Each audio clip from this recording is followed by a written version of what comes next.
Welcome back dear students. ठीक इसके पहले वाले वीडियो में हमने 3 टॉपिक पढ़े थे, वो तीनों बहुत काम के थे।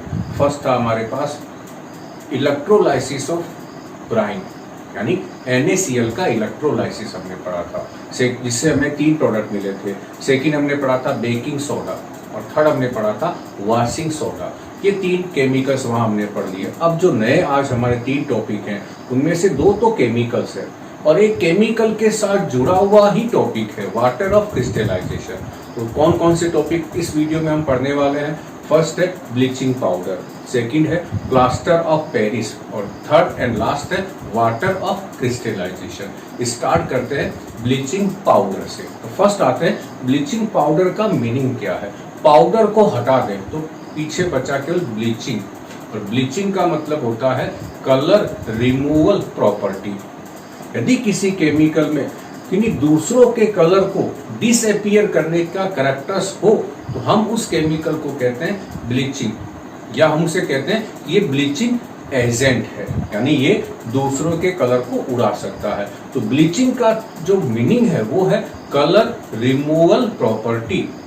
ब्लीचिंग पाउडर, तो हमारे पास एक ऐसा पाउडर है जिसमें दूसरों के कलर को उड़ाने की पावर है और उसी पाउडर का नाम है ब्लीचिंग पाउडर। और जिसमें दूसरों के कलर को उड़ाने की पावर होती है उन्हें हम कहते हैं ब्लीचिंग एजेंट। तो ब्लीचिंग पाउडर क्या है? एक बहुत बढ़िया ब्लीचिंग एजेंट है। स्टार्ट करते हैं हमारे टॉपिक ब्लीचिंग पाउडर से। टॉपिक का नाम है हमारे पास ब्लीचिंग पाउडर। आ गया ब्लीचिंग पाउडर। अब ब्लीचिंग पाउडर के बहुत सारे कॉमन कैरेक्टर्स है, तो फर्स्ट हम कॉमन कैरेक्टर्स पढ़ लेते हैं। फर्स्ट क्या है इस ब्लीचिंग पाउडर क्या है? तो bleaching powder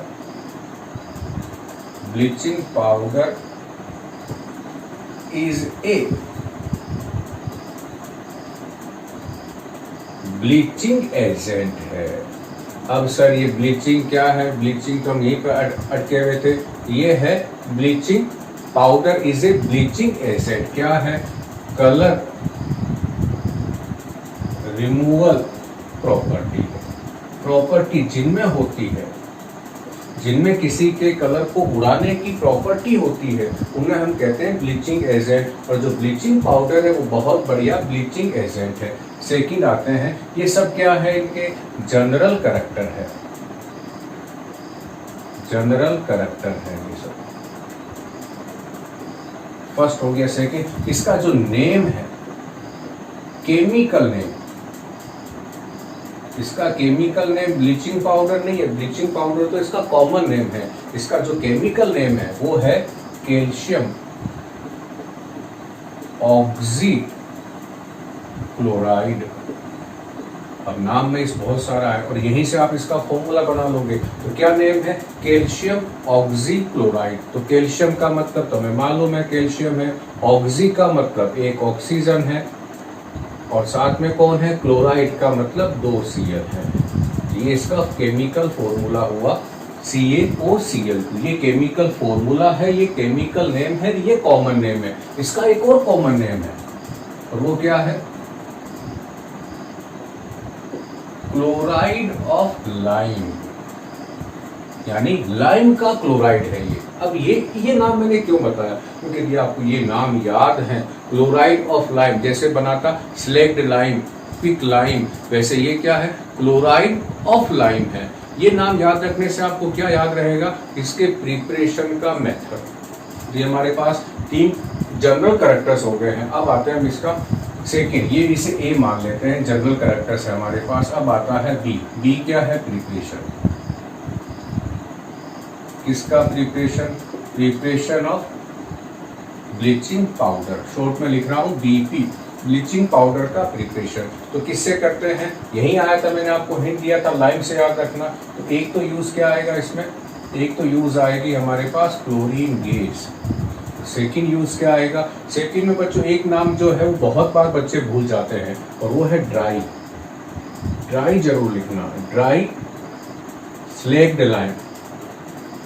dry slaked lime क्या होता है? ड्राई स्लेक्ड लाइम CaOH का होल ट्वाइस, ये सॉलिड है। और ये है हमारे पास क्लोरीन गैस। तो क्या काम करना है, क्लोरीन गैस को पास करना है किसके ऊपर से, ड्राई स्लैग लाइन पे। ये हो गया dry slagged line, dry slagged line. क्या है ये, कैल्शियम हाइड्रोक्साइड है, ये कैल्शियम हाइड्रोक्साइड है।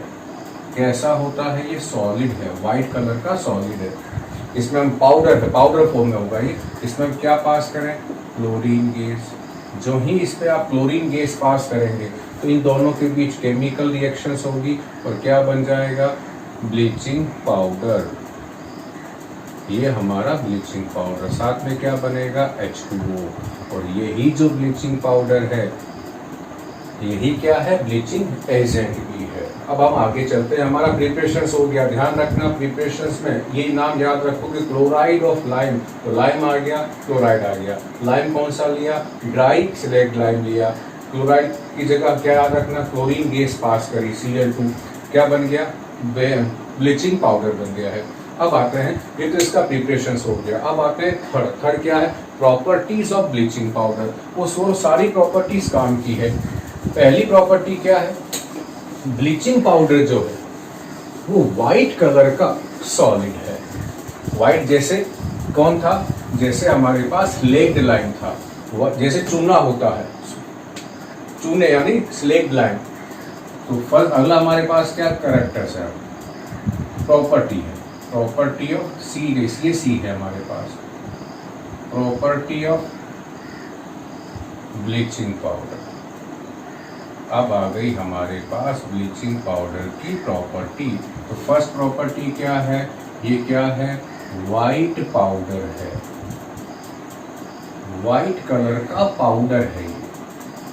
फर्स्ट है वाइट कलर का पाउडर है। सेकंड हमारे पास यहां लिख रहा हूं, इसमें से क्या आती है, स्ट्रॉन्ग स्मेल ऑफ क्लोरीन आती है। जहां ब्लीचिंग पाउडर है या वहां जाके स्मेल करोगे तो बहुत पंजेंट, बहुत तीखी स्मेल आती है। आप ज़्यादा देर तक स्मेल नहीं कर सकते। लेके जाएंगे अपने, मान लो मेरे इस पाम में ब्लीचिंग पाउडर है, मैं अपने नोज को लेके जाऊंगा तो मुझे तुरंत अपने नोज को वापस पीछे लेके आना पड़ेगा। बहुत तीखी स्मेल होती है क्लोरीन की। क्यों आई इसमें से क्लोरीन, क्योंकि जो ब्लीचिंग पाउडर है वो धीरे धीरे, बहुत स्लोली क्लोरीन गैस को रिलीज करता रहता है। अब आते हैं थर्ड हमारे पास। थर्ड क्या है, रिएक्शन विथ एसिड। जो ब्लीचिंग पाउडर है वो एसिड के साथ रिएक्शंस कर लेता है। रिएक्शंस करके क्या होगा, जब ब्लीचिंग पाउडर की रिएक्शन एसिड के साथ होगी तो ये क्लोरीन गैस को रिलीज करता है और यही क्लोरीन गैस दूसरे सब्सटेंसेस के कलर को रिमूव करती है। यानी ब्लीचिंग पाउडर का जो ब्लीचिंग एजेंट वाला एक्शन है वो क्लोरीन गैस के कारण है। अब हम इसमें आगे चलें तो रिएक्शन विद एसिड, फर्स्ट क्या लिखूं मैं, ब्लीचिंग पाउडर का फॉर्मूला CaOCl2। एसिड कौन सा ले लूं मैं, H2SO4। कौन सा H2SO4, डाइल्यूट। क्या मतलब है डाइल्यूट का, जिसमें वाटर की क्वांटिटी ज़्यादा हो। अब इनके बीच रिएक्शंस होगी तो यहाँ से क्या ले लें, कैल्शियम, यहाँ से सल्फेट, क्या बना, कैल्शियम सल्फेट। अब पीछे क्या क्या बचा, एक तो O बचा, दो H बची तो क्या बना दे यहाँ से H2O। अब पीछे कौन बची, क्लोरीन गैस। ये सॉलिड है, ये लिक्विड है और ये हमारे पास गैस। ये बाहर चली जाएगी और इसको आप बाहर से जहाँ जा रही इकट्ठा कर लें दूसरे कंटेनर में। तो इसी मेथड से आप क्लोरीन गैस का प्रिपरेशन भी हो सकता है। तो हम तो क्या पढ़ रहे हैं, ब्लीचिंग पाउडर की एसिड के साथ रिएक्शन। ये जो क्लोरीन गैस है, this chlorine gas is responsible for bleaching action of bleaching powder। जो ब्लीचिंग पाउडर का जो ब्लीचिंग एक्शन है, ब्लीचिंग एक्शंस का मतलब किन्हीं भी दूसरों के कलर को डीकलराइज करने का जो प्रॉपर्टी है वो इसी क्लोरीन गैस के कारण है। अब होता क्या, ये क्लोरीन गैस क्या काम करती है, ये क्लोरीन गैस उस सब्सटेंस से क्या करती है, कौन सा है ये? कलर्ड है। कलर्ड सब्सटेंसेस से रिएक्शंस करके क्या कर देती है? Oxidation of colour. जो उसके अंदर कलर है, उस कलर्ड सब्सटेंसेस में जो कलर है उनका ऑक्सीडेशन कर देती है, ऑक्सीडेशन ऑफ कलर, और उनको ऐसे प्रोडक्ट में चेंज कर देती है जिनका कलर नहीं होता है, जो व्हाइट होते हैं। इसे क्या कह दूं मैं? डीकलराइज। उनको ये डीकलराइज कर देती है।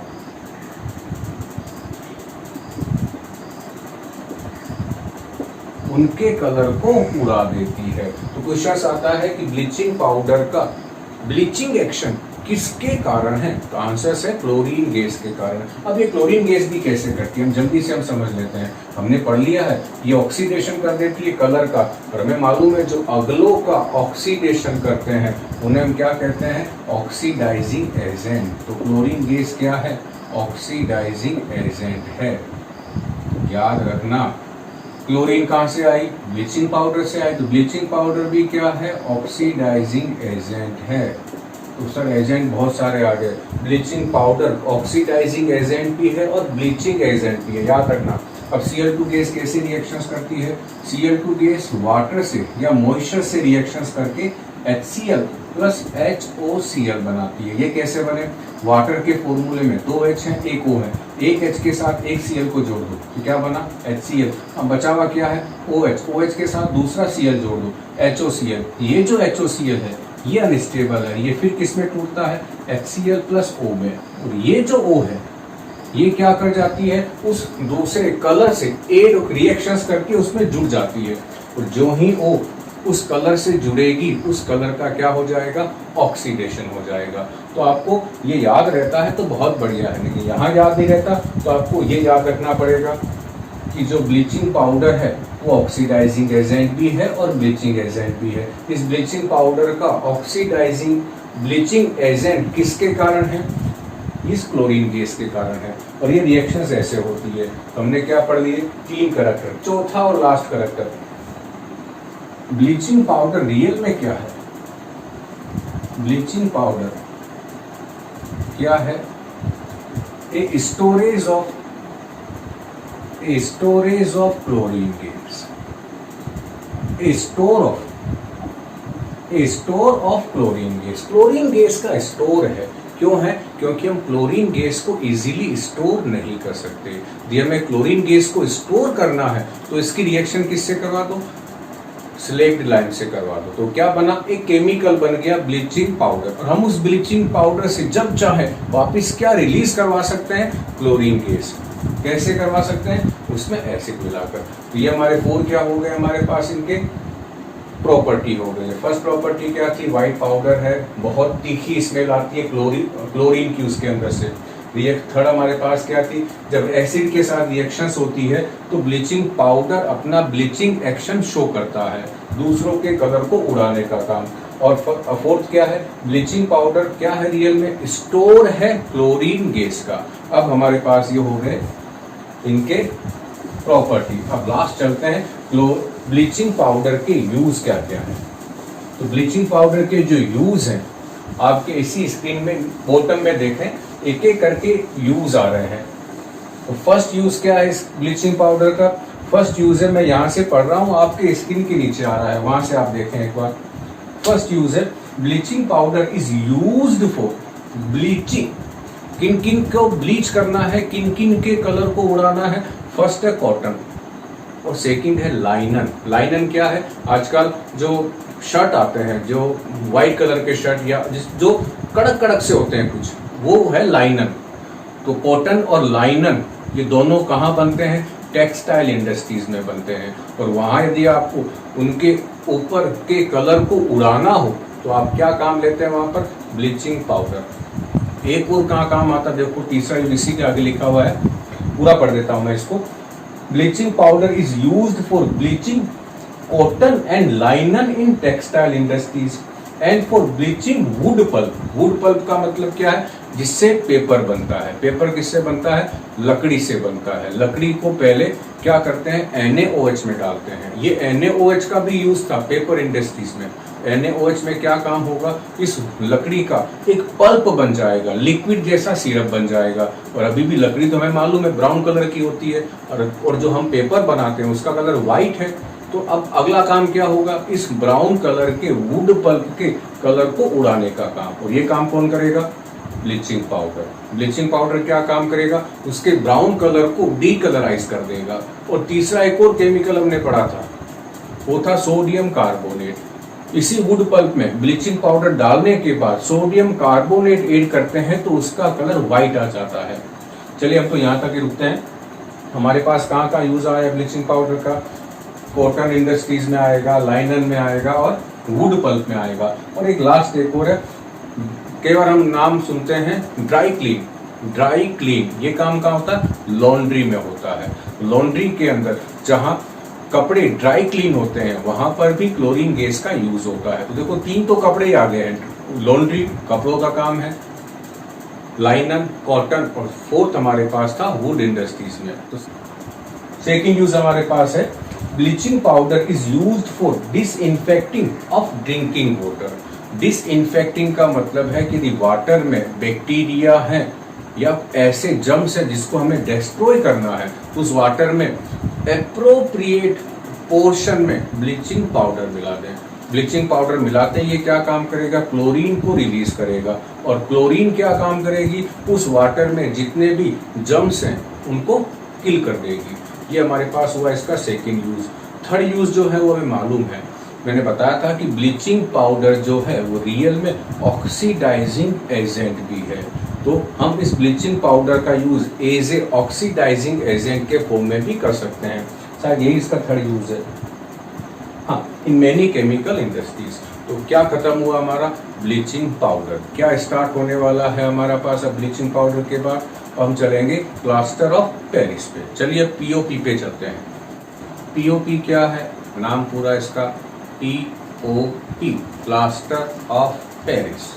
अब ये नाम क्यों दिया इसका, सिंपल सा है कि ये जिप्सम से बनता है और सबसे पहले इसका जो प्रिपरेशन है, फर्स्ट टाइम इसका प्रिपरेशन पेरिस में हुआ था और वहीं पर इसके प्रॉपर्टीज के बारे में मालूम चला। तो नाम क्या दे दिया कि एक ऐसा प्लास्टर जिसका प्रिपरेशन पेरिस में हुआ था, नाम हो गया प्लास्टर ऑफ पेरिस। तो टॉपिक हमारे पास है अगला, plaster of Paris.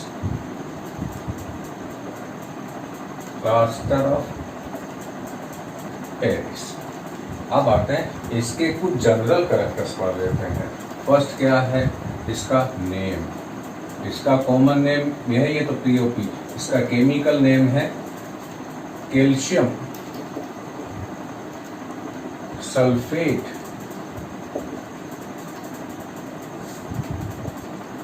Hemy hydrate. अब ये तो इसका केमिकल नेम हुआ है। अब इसका फॉर्मूला क्या है केमिकल, ये ध्यान रखना बच्चों, जब सीबीएसई बोर्ड पूछती है तो इसका जब वो केमिकल नेम पूछे तो आपको नेम ही लिखना है, फॉर्मूला पूछे तो फॉर्मूला लिखना है। कैल्शियम का मतलब तो मालूम है, सल्फेट का मतलब CaSO4, हेमी। हेमी हम लोग मैथमेटिक्स में पढ़ते हैं, हेमी स्फीयर। हेमी का मीनिंग हाफ है, तो यहाँ डॉट लगाना, तो ये हाफ ऐसे लिखेंगे। हाइड्रेट का मतलब होता है वाटर, तो हाफ H2O। ये क्या है, ये हमने फर्स्ट चैप्टर में भी पढ़ा है। उनको हम कहते हैं, जहाँ आया था हमारे पास फेरस सल्फेट .7H2O, एक एक्टिविटी भी थी हमारे वहाँ पर, ये कहलाता है WOC। क्या है WOC, वाटर ऑफ क्रिस्टलाइजेशन। ठीक, इसका अगला टॉपिक यही आने वाला हमारे पास। ये हमारे पास इसका फॉर्मूला हो गया। ये तो हो गए इनके जनरल पॉइंट्स हो गए हैं। अब हम चलते हैं इसका प्रिपरेशन।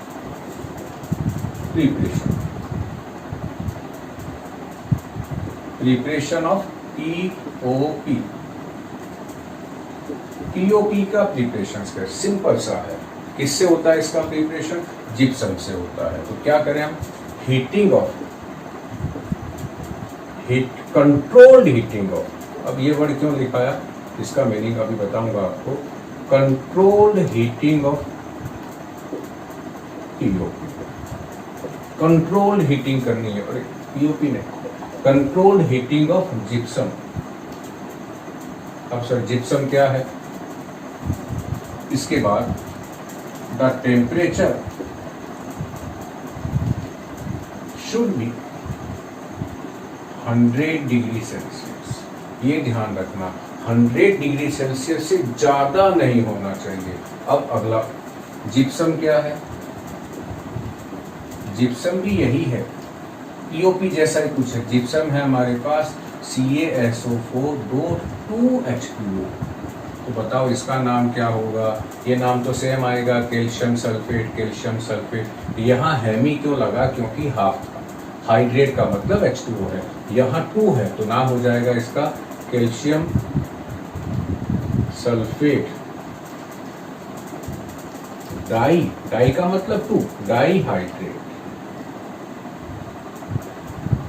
अब क्या हो गया? प्रिपरेशंस में कंट्रोल हीटिंग करनी है जिप्सम की। ये हमारे पास जिप्सम का फॉर्मूला हो गया, इसकी कंट्रोल हीटिंग करनी है। ध्यान क्या रखना है? टेम्परेचर 100 डिग्री सेल्सियस से ज़्यादा नहीं जाए। क्या होगा? यहाँ चेक करते हैं। ये है हमारे पास जिप्सम। जिप्सम अब दो अलग अलग कंडीशंस हो गई। दी टेम्परेचर 100 डिग्री सेल्सियस, इसे हम कहते हैं 273 केल्विन भी कहते हैं, उतना रखा तो क्या होगा? इस 2H2O में से 1.5 H2O वेपर फेज में चेंज हो जाएगा। ये गर्म करने पर है 100 डिग्री सेल्सियस पर, ये 1.5 H2O बाहर चला जाएगा। पीछे क्या बचा? CaSO4 ½ H2O। ये है पीओपी, प्लास्टर ऑफ पेरिस।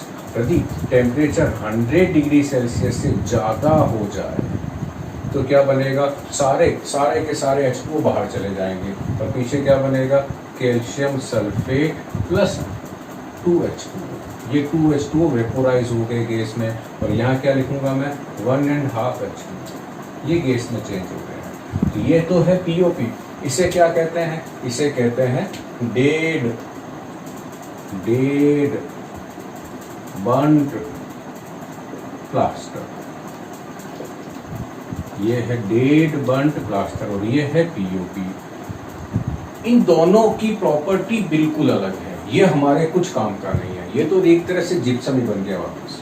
ये हमारे कुछ काम का नहीं है। इसीलिए क्या ध्यान रखना जरूरी है? जहां पीओपी का प्रिपरेशन हो रहा हो वहां टेम्परेचर कंट्रोल्ड होना चाहिए, यानी हीटिंग जो है हमारी कंट्रोल्ड होनी चाहिए। अब चलते हैं हम लोग इसी में एक और चीज। अब आपके दिमाग में क्वेश्चन आ रहा होगा, सर ये क्या है? सर ½ H2O क्या होता है? लेकिन थोड़ा बहुत आपको समझ में आएगा अगले टॉपिक में जहाँ हम पढ़ेंगे वाटर ऑफ क्रिस्टलाइजेशन। लेकिन मैं आपको यहाँ एक चीज समझा देता हूँ जो पॉसिबल नहीं है, और वो क्या है कि मैंने पीओपी के फॉर्मूले में क्या लिखा? Calcium sulphate ½ H2O। अब दिमाग में आता है कि सर ½ H2O कैसे पॉसिबल है?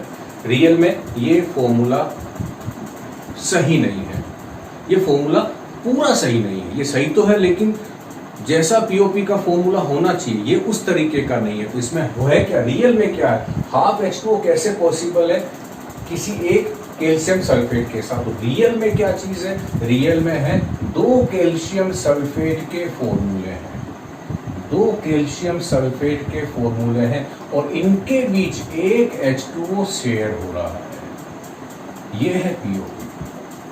2 कैल्शियम सल्फेट के फॉर्मूले हैं और उनके बीच एक H2O शेयर हो रहा है। ये है एग्जैक्ट फॉर्मूला पीओपी का। ये एग्जैक्ट तो नहीं है लेकिन सही है, गलत नहीं है, लेकिन ये एग्जैक्ट प्रेजेंटेशन नहीं है, ये करेक्ट प्रेजेंटेशन नहीं है, ये करेक्ट प्रेजेंटेशन है। तो मैं इसको अब क्या लिख सकता हूँ? कितने यूनिट है हमारे पास? 2 तो क्या है? कैल्शियम सल्फेट है और उन दोनों के बीच में एक है।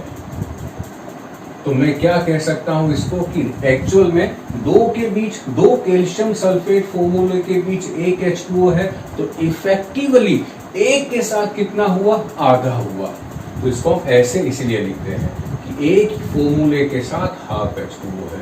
यदि क्वेश्चन आ जाए इन दोनों में से करेक्ट रिप्रेजेंटेशन कौन सा है पीओपी का, तो ये है, क्योंकि कभी भी ½ H2O पॉसिबल नहीं है।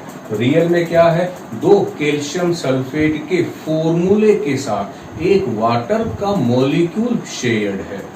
ये है हमारे पास पीओपी। तो अब इसी इक्वेशन में मैं क्या काम करूं?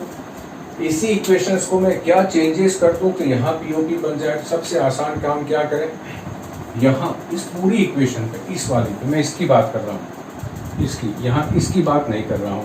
इस पूरी इक्वेशन को मैं यदि 2 से मल्टीप्लाई कर दूँ, पूरी की पूरी इक्वेशंस को, तो क्या होगा, यहाँ 2 हो जाएगा, ये पूरा एक ही साथ।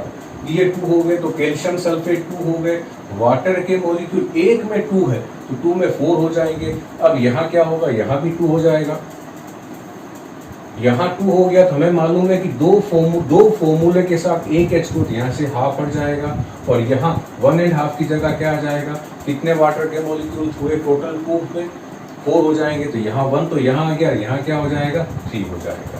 तो यदि इसकी एग्जैक्ट सेकेंड इक्वेशन में लिखूं तो यहाँ मैं 2 मेंशन करूंगा, टेम्परेचर 100 होगा, यहाँ 2 होगा, लेकिन ध्यान रखना यहाँ 1 ही होगा और यहाँ प्लस 3H2 हो जाएगा। बहुत बार बच्चे कंफ्यूजन में गलती कराते हैं, यदि यहाँ 2 लगाते हैं तो यहाँ हाफ नहीं आएगा, यदि यहाँ 2 नहीं लगाते हैं तो यहाँ हाफ आएगा।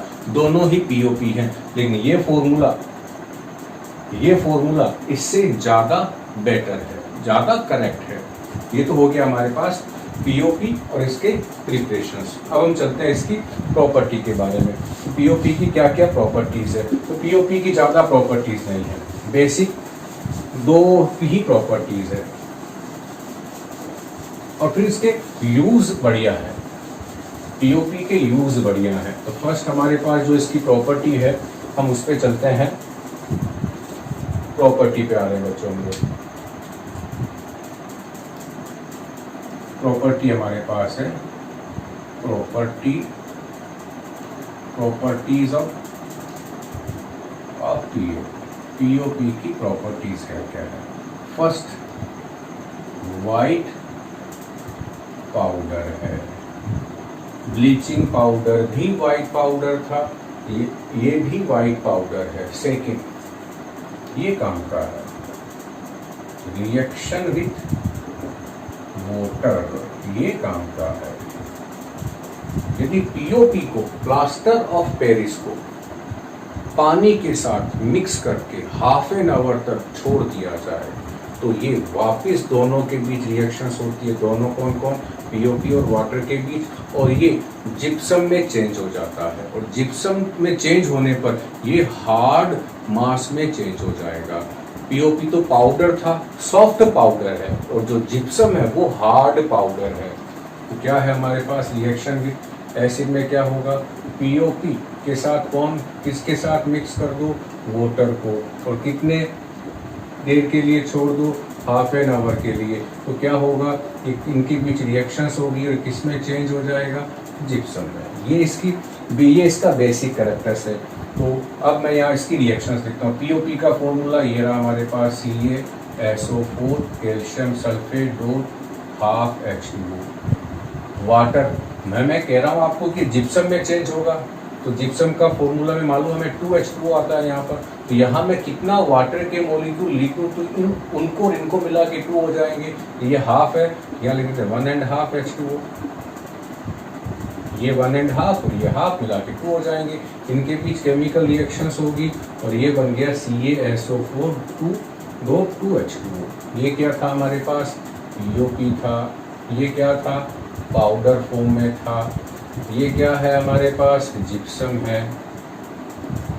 और ये क्या है, हार्ड मास है। हार्ड मास का मतलब ये थोड़ा सा हार्ड है, ये कैसा है, सॉफ्ट है। और इसकी पीओपी की यही प्रॉपर्टी इसको बहुत ज़्यादा पॉपुलर बनाती है। इसके यूजेस इसी प्रॉपर्टी के कारण बहुत ज़्यादा हैं। अब आते हैं हम लोग, समझ में आ गया, 2 कैरेक्टर्स है, वाइट पाउडर है और उसके बाद सेकंड क्या है, वाटर के साथ रिएक्शंस होने पर ये जिप्सम में कन्वर्ट हो जाता है।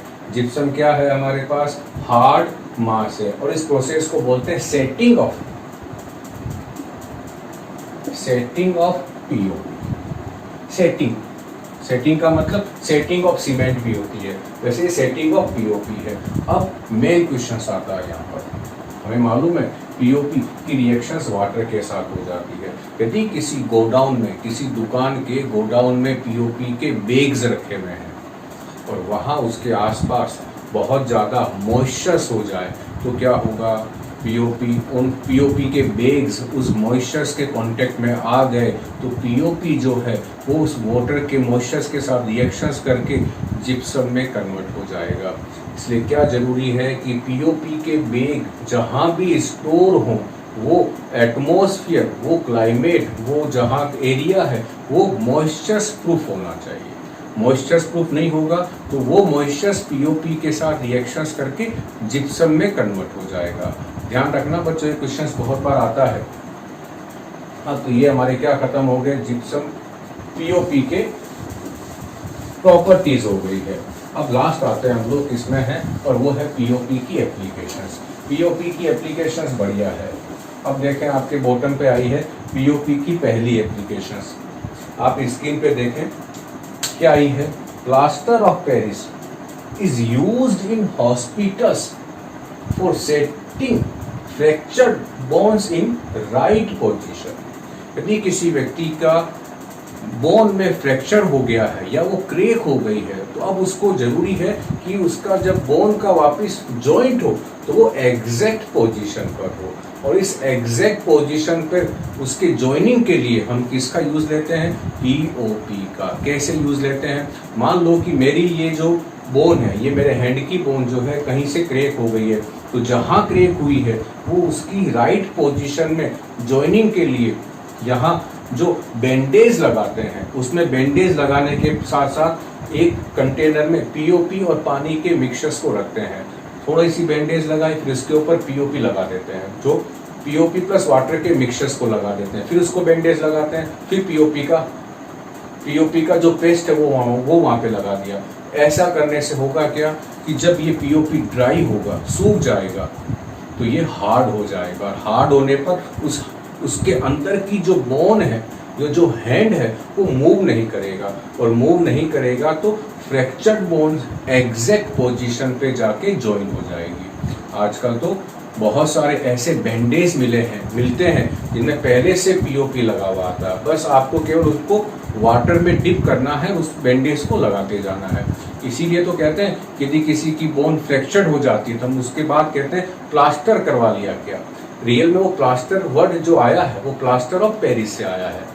ये तो हुआ इसका फर्स्ट यूज। सेकंड यूज इसका जो है वो डेंटिस्ट लेते हैं। डेंटिस्ट का मीनिंग है कि यदि किसी जो टीथ का ट्रीटमेंट करते हैं, यदि आपको किसी के टीथ की कैविटी खराब हो गई है या टीथ में कैविटी हो गई है, टीथ खराब हो गया है और उसके ऊपर केप लगानी है, तो केप की साइज क्या होगी, इस साइज को लेने के लिए पीओपी यूज आता है। ये दो तो यूज हुए हमारे पास हॉस्पिटल में। अब आते हैं इसका सेकंड यूज क्या है। Plaster of Paris is used in making toys, decorative materials, cheap ornaments, cosmetic, black board, chalk and cast of statues, यानी मूर्तियां बनाने में। इनकी मूर्तियां बहुत हल्की होती है। जब भी हमारे आसपास कोई उत्सव या महोत्सव होता है तो बहुत सारे अलग अलग जिन भी धर्म के लोग मूर्तियां लेके आते हैं वो बहुत हल्की होती है। वो किनकी बनी हुई होती है, पीओपी की बनी हुई होती है। थर्ड यूज हमारे पास क्या है, plaster of Paris is used as a fire proofing material. जहाँ पीओपी होता है वो पीओपी बहुत जल्दी गर्म नहीं होता है, तो हम क्या काम कर सकते हैं, पीओपी को as a fire proofing material के फॉर्म में यूज ले सकते हैं, और ये जलता भी नहीं है। फोर्थ हमारे पास क्या है, plaster of Paris is used for making surface smooth before painting them. यदि किसी का नया मकान बना है और वहाँ पर सीमेंट का प्लास्टर यूज हुआ है, तो सीमेंट के प्लास्टर के ऊपर यदि हम पीओपी की कोटिंग कर दें तो वो जो सीमेंट की वॉल है वो अब थोड़ी स्मूथ हो जाएगी, और उस पर जो हम ऑयल या जो भी पेंट करने वाले हैं उसका कंजम्पशन कम होगा। तो क्या करना है हमें, यदि नए हाउस के सीमेंट की वॉल को स्मूथ करना है तो वहाँ हम पीओपी लगा दें। Design on the ceiling of house, बहुत सारे लोग जो है वो अपने छत पे भी पीओपी कराते हैं, अलग अलग डिजाइन देते हैं सीलिंग को। ये हमारे पास पीओपी के यूज हो गए, और इसी के साथ पीओपी भी खत्म हो गया। अब हमारा लास्ट टॉपिक जो बचा है वो है वाटर ऑफ क्रिस्टलाइजेशन, और वो हम पढ़ेंगे बच्चों नेक्स्ट वीडियो में, नहीं तो ये वीडियो बहुत लंबा हो जाएगा। उम्मीद करता हूँ बच्चों ये वीडियो आपको पसंद आया होगा। पसंद आने पे 2 काम जरूर करें, लाइक जरूर करें, सब्सक्राइब जरूर करें, और मेन चीज़ क्या है, इसी वीडियो के साथ में इस वीडियो के नोट्स हैं, उन नोट्स को आप डाउनलोड कर लें। थैंक यू बच्चों।